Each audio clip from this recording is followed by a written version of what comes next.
Yo, how's it going, YouTube? Back in the video, and today I'm going to be talking about why the Memphis Grizzlies cannot beat the Golden State Warriors. Now, hold up, Memphis fans. I am very aware that they did win Game 2. I am fully aware of that. But I'm not talking about one game. I'm talking about the series as a whole. I'm saying I don't think the Memphis Grizzlies can beat the Golden State Warriors in a 7-game series, and I'll be giving my reasons why. So please don't dislike this video if you're a Memphis fan right away, and also, you can like the video. I was about to say don't like the video right away, but you very much can do that if you want to. So yeah, just hear me out. It's a few reasons. Now, I'm very aware also that this video could potentially age just like pure milk and just be a horrible take on my part. Knowing my luck, honestly, that's probably what's going to happen. But as of right now, I'm saying I don't think the Memphis Grizzlies can win a 7-game series against the Golden State Warriors. And I'll be getting into why I think this in this video. So if you like the video point, hit the like button and subscribe button. I mean the absolute word to me. And without further ado, without rambling on too much, let's get right into this video.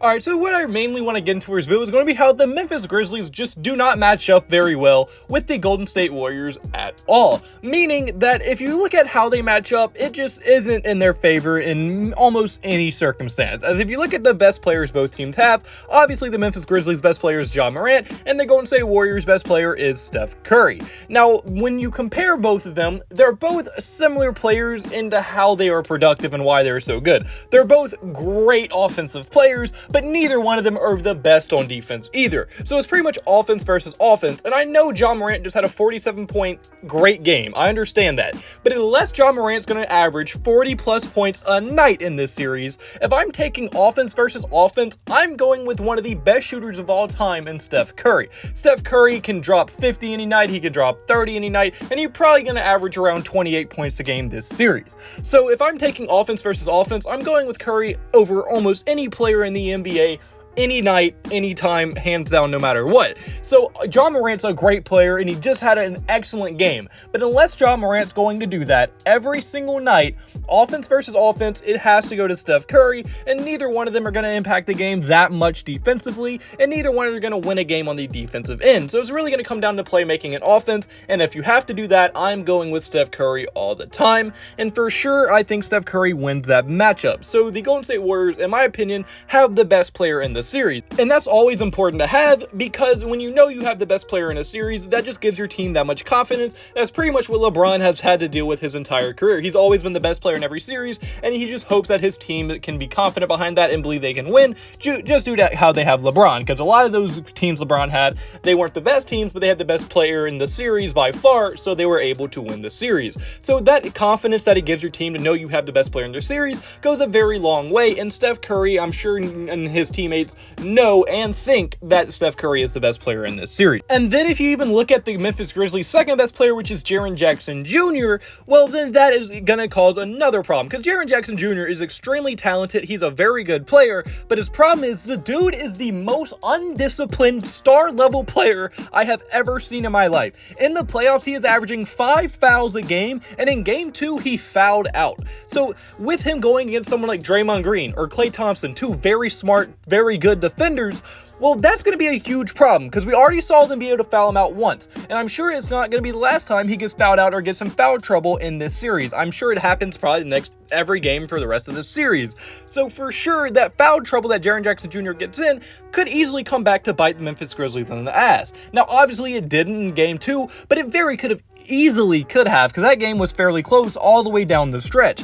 So in a close game, if your second best player is getting fouled out and now it's only up to Ja Morant, that makes it so much easier for not only the Golden State Warriors to guard you, but even that much more confident the Warriors can have that they can beat you, and that is a huge thing to give to someone just because you're that undisciplined. And Draymond Green, like I said, being one of the best defenders in the NBA, and just how smart he is and how much he can get in your head, for Jarren Jackson Jr. to be that undisciplined is going to be a huge problem. I bet you Draymond fouls him out again in this series. And then even if you don't look at the undisciplined aspect, if you go second best player versus second best player, which is probably Klay Thompson for the Warriors, Klay Thompson is a better player than Jarren Jackson Jr. He's way better offensively, and although Jarren Jackson Jr. defensively is very good, like I said, with how undisciplined he is, he can't be as aggressive as he needs to be on defense because he's going to be in foul trouble. So it is a huge problem for how undisciplined he is, and it's something he has to work on and get better at, because as long as he's going to get constantly in foul trouble and his minutes aren't going to be where the coach probably wants him to be,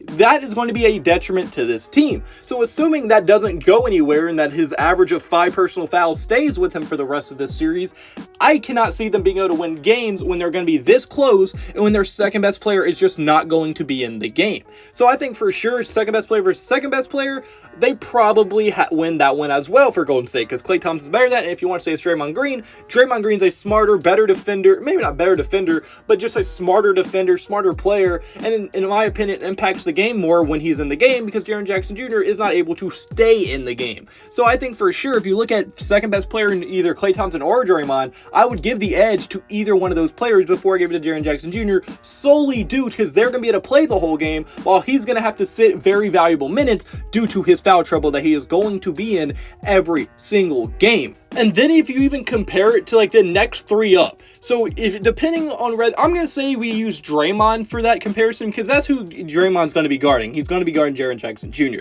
So I'm going to say that Draymond is the player I compare to Jarren Jackson Jr. So them two are already out. So if you go to the next 3 players after them, if you even compare that, it's really not that close. Because although the Memphis Grizzlies do have people like Desmond, Dillon Brooks, and Brandon Clark as being their next 3 best players, who are all 3 great, amazing role players, like amazing players. Like they're very good, and they've been very good in this playoffs. If you compare that to the Warriors' next 3 of Klay Thompson, one of the best shooters to ever live, probably the second best shooter to ever live outside of Steph Curry. Then you also have Andrew Wiggins, who was an all-star starter this year. And then lastly, you have Jordan Poole, who's been unbelievable in this year's playoffs. He has been an absolute bucket and probably one of the best offensive players, and by far the best player off anyone's bench right now. I know Tyler Hero exists, but Jordan Poole is better than Tyler Hero so far at the end of the season and into the playoffs. So I think for sure the Warriors' big 3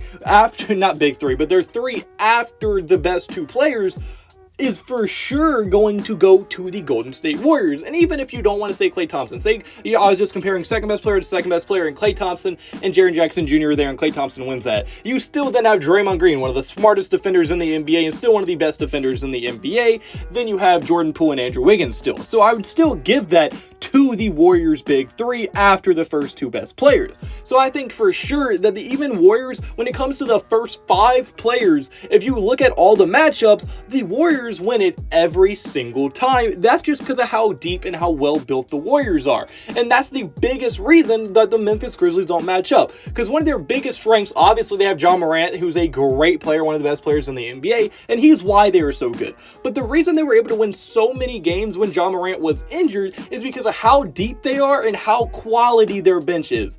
But when the Warriors bench is equally or even more quality than the Memphis Grizzlies, plus they have more star power, that is a horrible, horrible sign for things to come for the Memphis Grizzlies into the future. Because the Warriors already took care of the Memphis Grizzlies home court advantage. They no longer have home court advantage. All the Warriors have to do is defend home court and they basically win the series. Now that's a very hard thing to do, especially against a team as good as the Memphis Grizzlies, but it's a very real possibility, and the Warriors currently have the advantage in the series. Now mind you, this is before game 3 in the series, so it could flip easily if the Memphis Grizzlies do come out and win game 3.